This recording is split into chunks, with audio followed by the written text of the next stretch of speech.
Samantala, marami na ang mga itinatayong outdoor food market sa iba't ibang lugar sa bansa ngayon.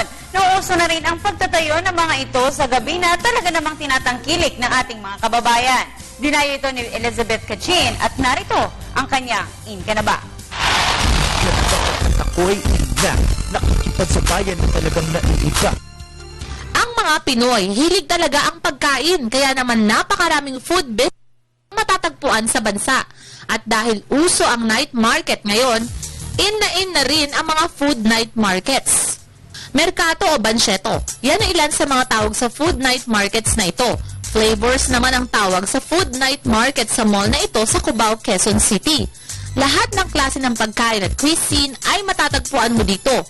May Mexican, Spanish, Italian at syempre hindi mawawala ang mga nakakatakam na authentic Filipino dishes.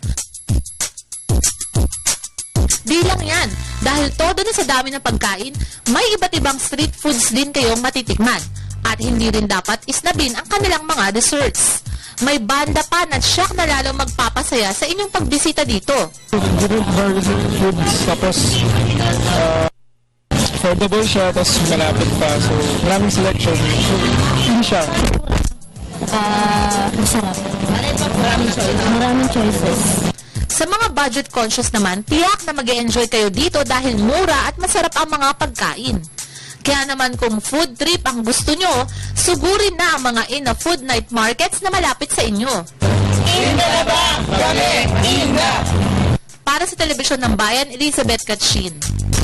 Kapag ako'y ina.